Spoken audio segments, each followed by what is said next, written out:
This is a handpan. Maybe some of you have heard it before, maybe not. It's kind of a rare instrument. And this is my handpan.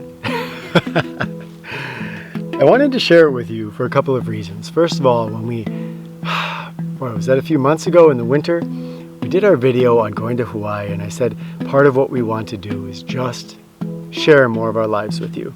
And this is a part of my life that I would like to share with you. It also, of course, has a life lesson for me. But first I want to share how the handpan came into my life. Because as I said, this is a rare musical instrument. It's very difficult to come by them, and they're extremely expensive. As you probably know, I'm not rolling in dinero. So how do I have a handpan in my life?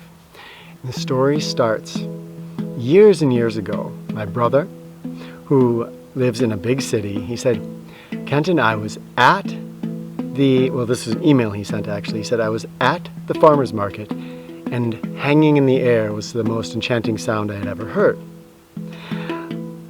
He likes to send little riddles like that sometimes, so I had to try to figure out what was he talking about. He wouldn't say anything else.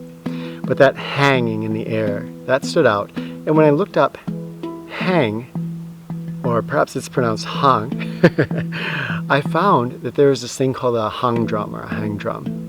And they originally were from Sweden, and they were these amazing musical instruments. Here's the back. So it's hollow inside and has this really amazing sound. So I searched online. I became a little bit obsessed, and I said, I really want one of these. And I searched and searched. There's huge waiting lists. They're very difficult to get, and again, very expensive.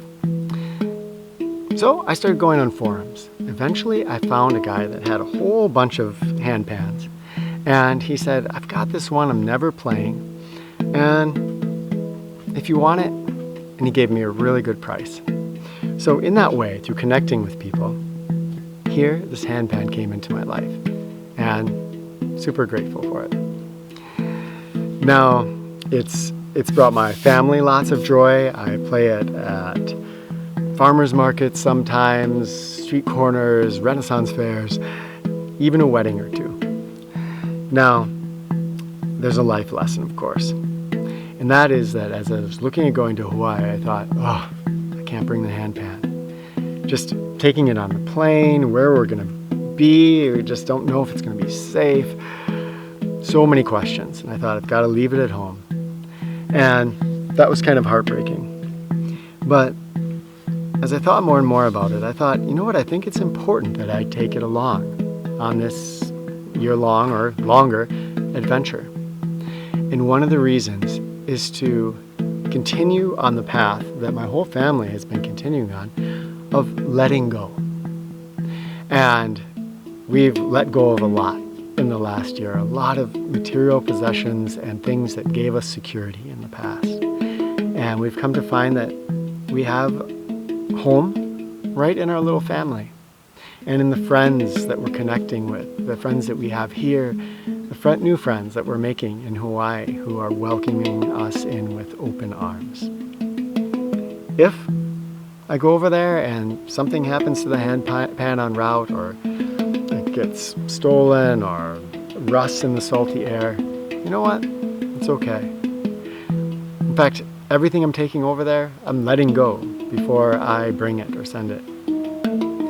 But there's a new kind of security that comes out of that insecurity, out of that letting go. And that's that we start to realize what's really important to us in our hearts. That's all I'm going to say about it, but I hope you enjoyed the handpan music, and you're probably going to hear more of it. I'm going to use it as a soundtrack sometimes in the videos from now on. So, love to you all, my friends. Thanks for being part of our journey. We'll talk with you soon.